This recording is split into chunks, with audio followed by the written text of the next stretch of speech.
Hola, buenas tardes a todos. Nos encontramos en un nuevo vídeo en directo. Como todos los miércoles, aquí estamos en este vídeo, que además hoy también vamos a compartir con el programa radiofónico Mejor Hablar, un programa de Radio Guiniguada que se emite todos los miércoles de 9 a 10 de la noche en un canal de radio en la ciudad de Las Palmas de Gran Canaria y que se puede escuchar en todo el mundo a través de la web www.radioguiniguada.com.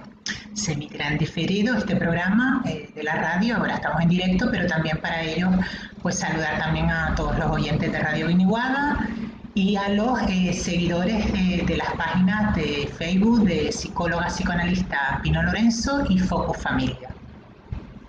Bueno, hoy vamos a hablar sobre el sueño de angustia. Ya saben que si tienen cualquier pregunta la pueden hacer y la contestamos en directo. Bueno, para hablar del sueño de angustia tenemos que hablar del sueño de angustia o pesadilla, ¿vale? Nos vamos a referir como sueño de angustia a este fenómeno. Y para hablar del sueño de angustia tenemos primero que hablar un poquito del sueño y de la teoría del sueño. Bueno, como sabemos, el sueño es un fenómeno que Freud estudió en profundidad en su obra, La interpretación de los sueños, que publica en el año 1900, y que es la obra que se considera que funda el psicoanálisis. En esta obra Freud detalla en profundidad todo el fenómeno onírico, cómo se produce el fenómeno onírico, lo que hay en juego, y una de las tesis que demuestra, que va a trabajar en este texto y que demuestra a lo largo de toda esta escritura, es que el sueño es la realización de un deseo. El sueño es la realización de un deseo.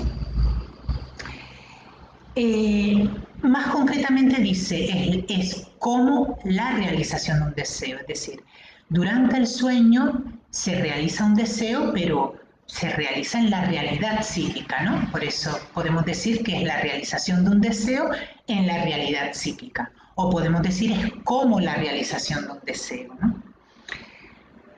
Freud aquí en este texto va a dividir los sueños en aquellos sueños que muestran... Buenas tardes, Juani. Hola. ¿Qué tal? Aquellos sueños que muestran de forma directa la realización del deseo, ¿no? En el contenido onírico, en el contenido del sueño, se muestra de manera directa el deseo que se realiza, que aquí estaríamos hablando de los sueños infantiles, de los sueños de los niños, que son sueños muy sencillos, ¿no? Donde el contenido de los sueños puede aparecer como algo que durante el día a lo mejor quedó algún deseo en el niño que quedó insatisfecho y durante el sueño sueña con esa situación que quedó insatisfecha, pues satisfecha. O por otro lado, sueños, que serían la mayoría de los sueños adultos, la mayoría de los sueños, en las que no es posible descubrir el deseo que se realiza en el sueño, sino después de un minucioso análisis. Estos serían como los dos tipos de sueño que habría. Pero ¿de dónde proceden los deseos que se realizan en los sueños? ¿Cuál es la fuente de esos deseos? Bueno, esos deseos pueden provenir o bien de un deseo surgido durante el día, reconocido pero insatisfecho, es decir, durante el día sentimos un deseo, por ejemplo, un deseo al cual no le damos satisfacción, ¿no? Por ejemplo, nos apetece comer algo muy apetitoso, algún dulce muy apetitoso, pero no satisfacemos ese deseo porque, bueno, pues tiene muchas calorías o estamos siguiendo un régimen. Por la noche, una de las fuentes del sueño podría ser que por la noche se diese ese deseo diurno cumplido y me viera en el sueño comiendo pues ese dulce que durante el día no pude comer. Otra fuente del deseo sería un deseo también surgido durante el día, pero haber sido rechazado y por lo tanto insatisfecho. Es decir, ya no sería un deseo como el anterior, del cual me di cuenta, pero yo me reprimía a la hora de satisfacerlo, sino un deseo que ni tan siquiera llegó a ser consciente, pero por lo que sea fue reprimido, fue reprimido. Pongo un ejemplo sencillo.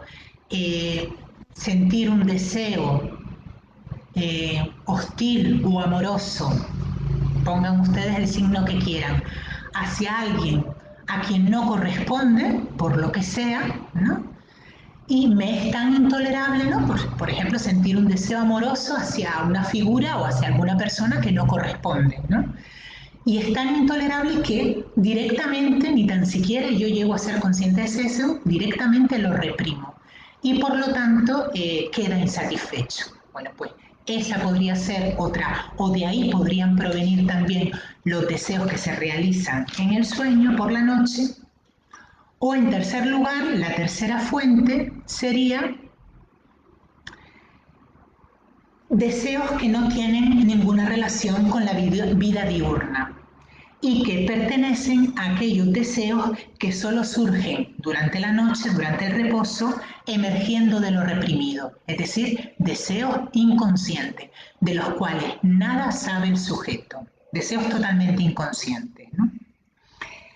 Bueno, pues con estos últimos deseos, con esta última fuente de deseos, sería con la que estaría relacionado el sueño de angustia, los sueños de angustia o pesadillas, ¿no? Con aquellos deseos inconscientes y reprimidos, deseos intolerables para el sujeto de los cuales el sujeto nada quiere saber.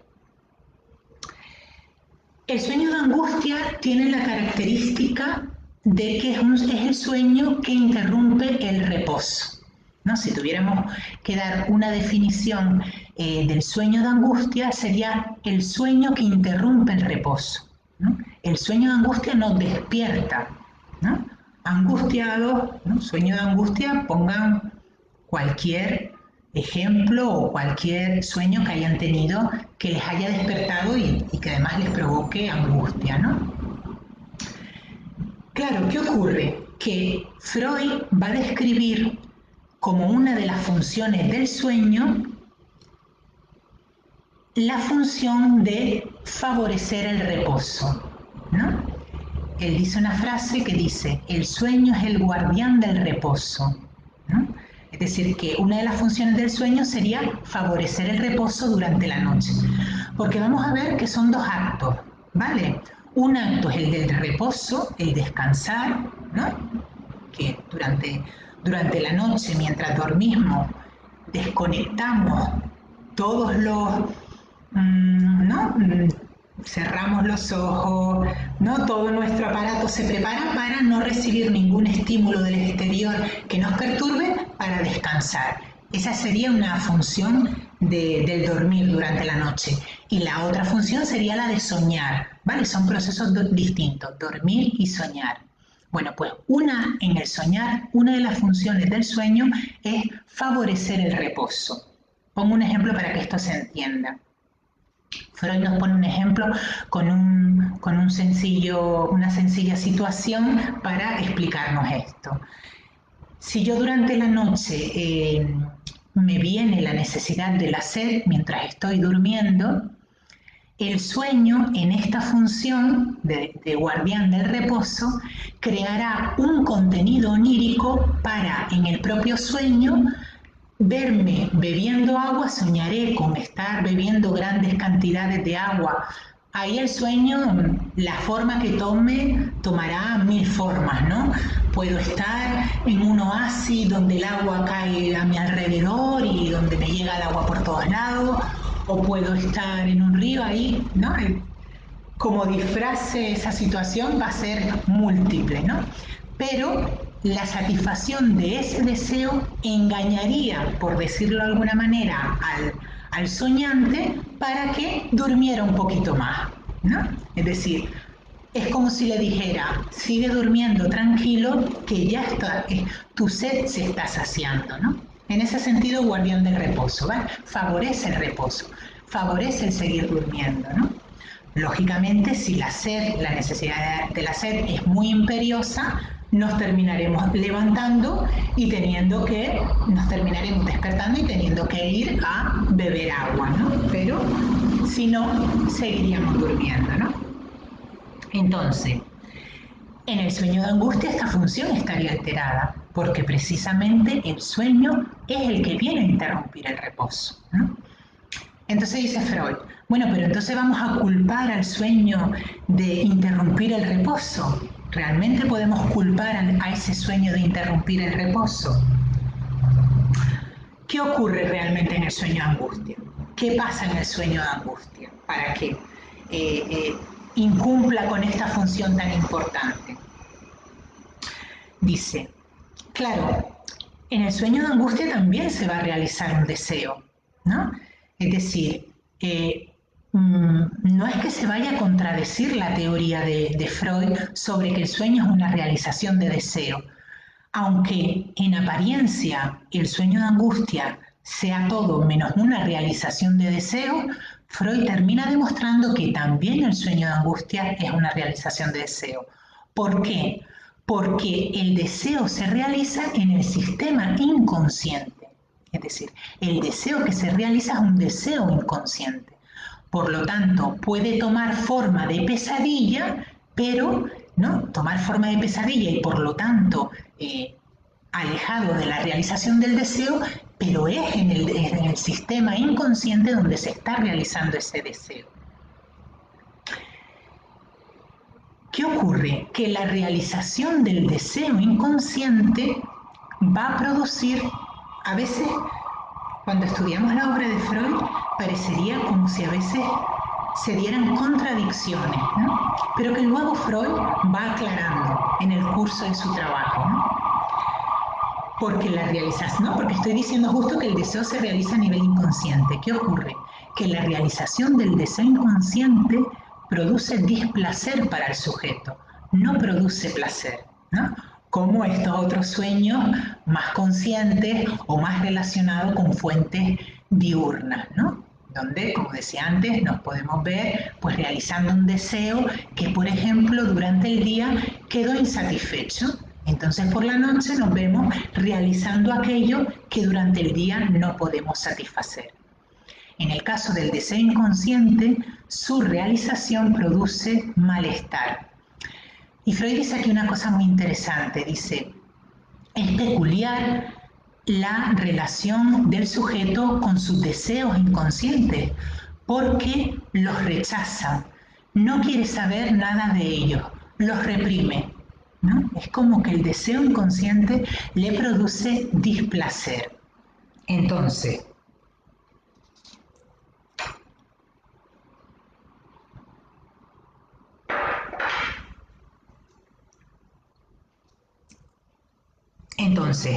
este displacer, la realización de deseo inconsciente nos produce displacer. Y este displacer se manifiesta en forma de angustia. Es decir, que cuando despertamos, ¿no? Este displacer, que es la realización del deseo, se manifiesta en forma de angustia. Es decir, que cuando el sueño de angustia interrumpe, lo que viene a interrumpir es la sensación de angustia, el afecto de la angustia. Es decir, el sueño de angustia viene precisamente a defendernos de la angustia, a defendernos del malestar. A defendernos del malestar. ¿No? Aquí nuevamente puede parecer otra vez una contradicción, ¿no? No sé si se entiende. Si no se entiende, pueden hacer preguntas, ¿no? Él lo compara, para explicárnoslo, nos lo compara con la situación de la agorafobia, para entender cómo es el sueño de angustia el que nos previene, la interrupción del reposo. Realmente lo que viene a interrumpir es la realización de ese deseo sexual, infantil, reprimido, que es el deseo inconsciente, ¿no? Porque el deseo inconsciente es un deseo sexual, infantil, reprimido, intolerable para el sujeto, del cual nada quiere saber. Entonces, la interrupción del reposo por el sueño de angustia viene a interrumpir o viene a prevenirnos del afecto de la angustia. Él lo compara con la situación de la agorafobia. La agorafobia es una fobia donde el sujeto padece temor a salir solo a la calle. Si pusiéramos al sujeto frente a su miedo y le dijéramos, venga, intenta vencer tu miedo y sal a la calle solo, le sobrevendría la angustia, le sobrevendría un ataque de angustia, no podría, ¿no? Entonces la fobia viene a prevenir, la fobia que sería miedo a salir a la calle solo, ¿no? Que es lo que padece el agorafóbico, le vendría a prevenir de la angustia, ¿no? Es verdad que esa angustia que siente el agorafóbico, seguramente que la primera vez que la sintió fue en una ocasión en la que estaba solo en la calle y le sobrevino la angustia.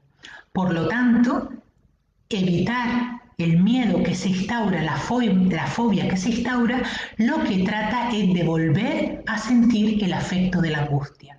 Es decir, es quedándome en mi casa. Ese es el mecanismo de la fobia, ¿no? De cualquier fobia, de cualquiera.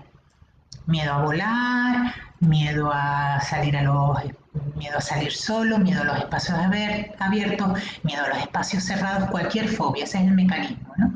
La fobia previene al sujeto de la angustia, ¿no? ¿Qué ocurre? Que por un lado le previene de la angustia, no siente el afecto de la angustia, pero el círculo del fóbico cada vez se va cerrando más, cada vez lo va acorralando más, ¿no? O sea que no. Es, por decirlo, una solución la que da el fóbico a este problema de la angustia, pero una solución, no solución, porque le acarrea otros problemas. Pues en este sentido habla Freud en el texto de la interpretación de los sueños sobre la agorafobia. Dice que la agorafobia nuevamente vuelve a ser, o sea, nuevamente no, la agorafobia, como en el sueño de angustia o en las pesadillas, protege al sujeto o viene a defender al sujeto del desarrollo de la angustia, ¿no? En la agorafobia mediante la fobia o el miedo y en el sueño de angustia mediante la interrupción del reposo. ¿Qué queremos decir con esto? ¿Qué queremos decir? Bueno, no qué queremos decir con esto, sino que Freud entonces, hola, buenas tardes Isabel, ¿qué tal? Freud entonces, si me estuvieran escuchando si me estuvieran escuchando, los que estén escuchando en la página de Focus Familia, hoy no puedo ver las preguntas que me hagan ahí. Vale, tendrían que entrar en psicóloga, psicoanalista Pino Lorenzo y hacerme las preguntas en esta página, ¿vale? Porque hoy no puedo ver la otra página. Entonces, ¿qué viene a decir Freud con esto? Lo que nos viene a decir, dice, realmente el sueño de angustia no tendría entonces tanto que ver con el fenómeno onírico, sino con el fenómeno de la angustia. Realmente el sueño de angustia, lo que estaría ahí sería la angustia.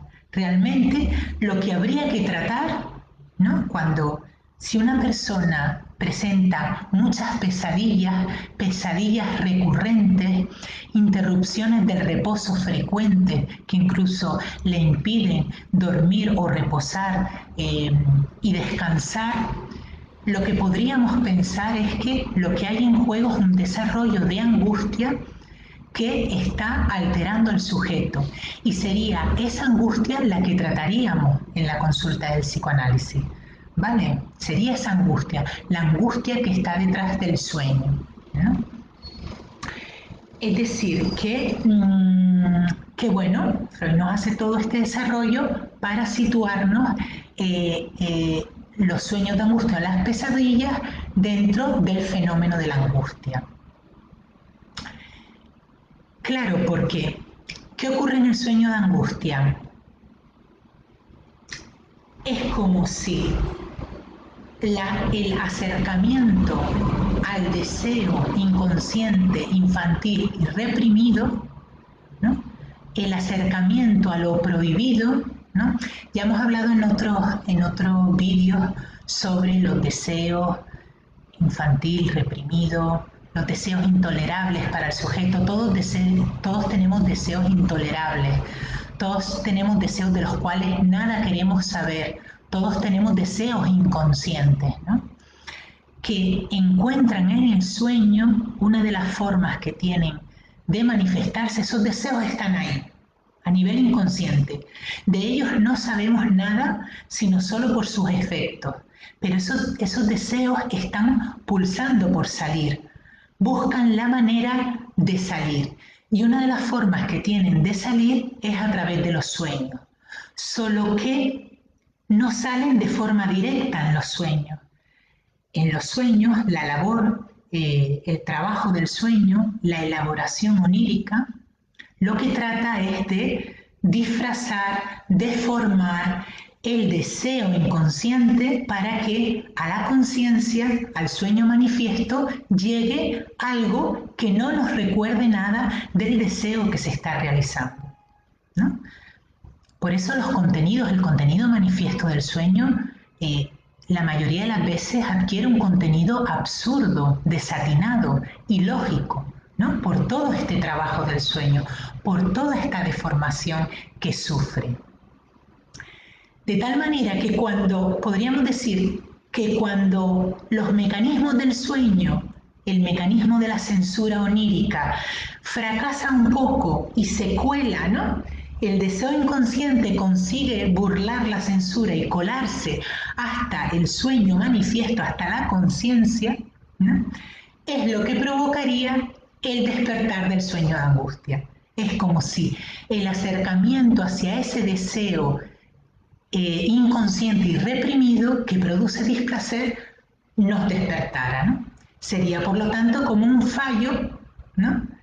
Esta interrupción de reposo por el sueño de angustia sería como un fallo del mecanismo de la censura, que no ha conseguido mantener a raya, a línea, ahí, parapetado los deseos inconscientes, sino que han burlado la censura hasta manifestarse, ¿no?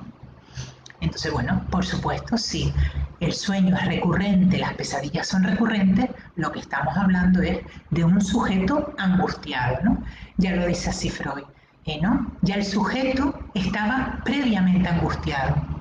No es que, ¿no? Para que vean cómo lo ve al revés Freud. No es que el sueño fue lo que provocara la angustia al sujeto. Es que el sujeto, es que ya la angustia estaba previamente en el sujeto. Ya la angustia estaba previamente antes de dormir y antes del fenómeno onírico del soñar, ¿no? Entonces hay que tratar esa angustia, ¿no? De la angustia, y ahora estos últimos minutos que nos quedan, si quieren hacer alguna pregunta, vuelvo a recordar a los de Focus Familia que si quieren hacer una pregunta, tienen que hacerla a la página de psicóloga psicoanalista Pino Lorenzo. Bueno, si quieren hacer alguna pregunta, si no, mientras tanto voy a comentar un poquito algo sobre la angustia, ¿no? La angustia es un afecto, ya hemos tratado, creo que en un vídeo anterior. Animo también a todos a entrar en mi canal de YouTube, un canal de psicoanálisis, Pino Lorenzo se llama el canal, y para que vean pues todos los vídeos que hemos ido haciendo durante todo este tiempo. La angustia es un afecto estructural en el ser humano, ¿no? Como otros afectos, ¿no? Como los afectos hostiles, los afectos amorosos, la tristeza. Solo que cuando la angustia se hace síntoma es cuando tenemos que atenderla, tratarla, ¿no? Si de la angustia sabemos por los síntomas, es cuando ha fallado el proceso, ha fallado el mecanismo por algún lado que nos hemos enterado o ha llegado hasta nosotros, hasta la conciencia, en forma de síntoma, Vale, tenemos aquí una pregunta. ¿Esos sueños vendrían a beneficiar en algo al sujeto? ¿Aliviarían en algo? Sí, es como lo que hablábamos antes de la fobia. Realmente te previenen de la angustia, pero es una solución, es un parche, ¿no? Es un parche porque igual que en la fobia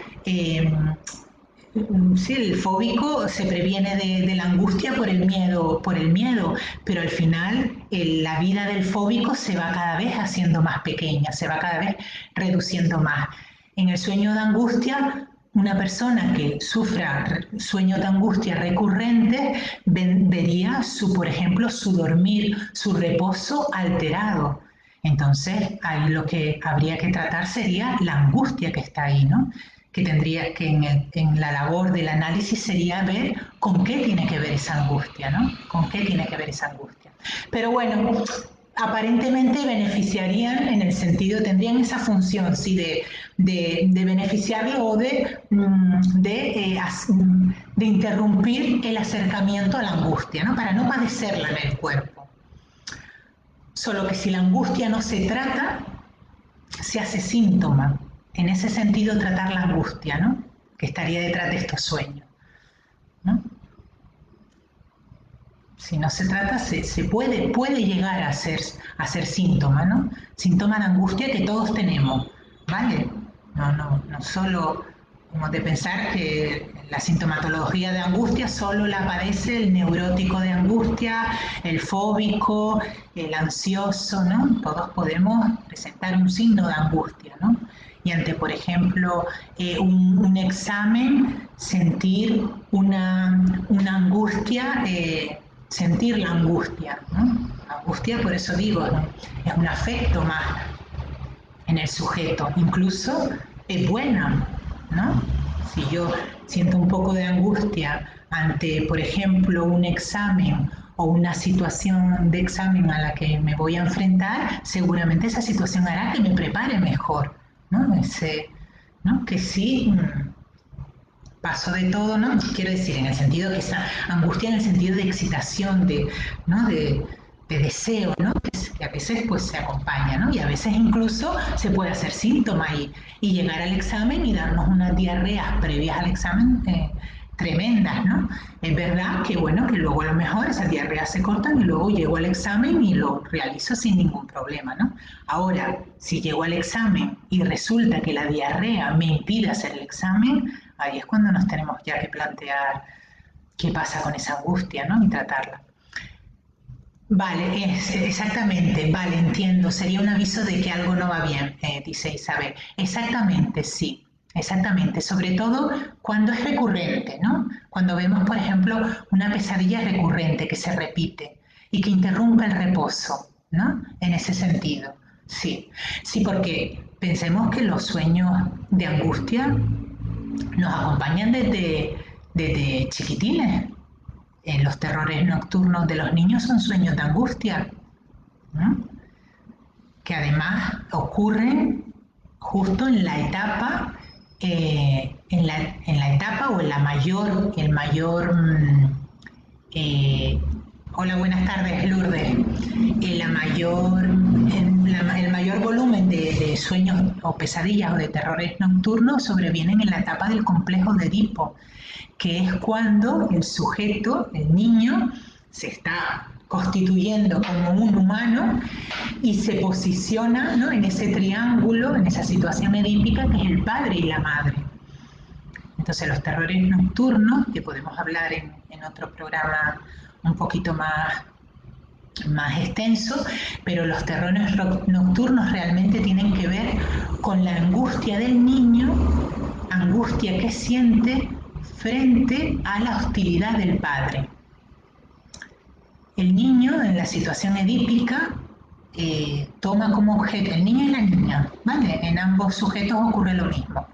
Toma como objeto amoroso a la madre y el padre entra como rival. Entonces, dirige, ¿no? Aquí aparece la ambivalencia, dirige una corriente amorosa hacia la madre y una corriente hostil hacia el padre. Esta corriente hostil que siente hacia el padre le provocaría, por proyección, le provocaría, a ver cómo lo explico, porque no es sencillo de explicar estas cosas. Es esta hostilidad que siente hacia el padre, ¿no? Que lo quiere eliminar de la faz de la tierra, quiere a su madre sola para él, que en forma de castigo por esa hostilidad que siente hacia él, en lugar de amarlo como debería amarlo, siente hostilidad, quiere que desaparezca, quiere que muera incluso. En las pesadillas, en los terrores nocturnos, se le aparece en forma de monstruos, en forma de, ¿no? Todos esos los sueños y todos esos contenidos que tienen los niños, ¿no? Que le producen mucho miedo. Realmente sería esas figuras en los sueños, en los terrores nocturnos de los niños, esas figuras que aparecen como monstruos, serían el padre castigándole por sentir esos deseos hostiles hacia el padre, ¿no? Bueno, no sé si me he explicado, pero bueno, podemos otro día, si les parece, tratar los terrores nocturnos o las pesadillas, o las pesadillas en los niños. Pero vuelve a ser lo mismo, ¿no? Vuelve a ser también la angustia. Es la angustia que le provoca al niño esta hostilidad tan grande hacia el padre que le aparece en forma luego de terror y de angustia y que interrumpen también el reposo, ¿no? También el niño se va a despertar, también se va a despertar y a veces incluso el sueño puede ser con la muerte de un ser querido, ¿no? Que ya eso tendría otro significado, ¿no? Pero que también puede despertarle incluso con angustia, preso de la angustia, ¿no? Y ir corriendo a la cama de la mamá o del papá a ver si efectivamente el papá y la mamá están ahí, ¿no? O han desaparecido, ¿no? Bueno, pues nada, terminamos por hoy. Agradecer a todos la atención. Hoy nos despedimos de los seguidores de Focus Familia, de los seguidores de psicóloga psicoanalista Pino Lorenzo y de los seguidores también o de los oyentes de Radio Guiniguada y del programa Mejor Hablar, que emitimos en horario de miércoles a las 9 de la noche. Con lo cual, y si quieren este vídeo o este audio, si es en forma de programa de radio, pueden compartirlo en sus redes sociales o compartirlos con otras personas. Gracias a ti, Isabel. Muchas gracias. Bueno, seguimos la próxima. Chao.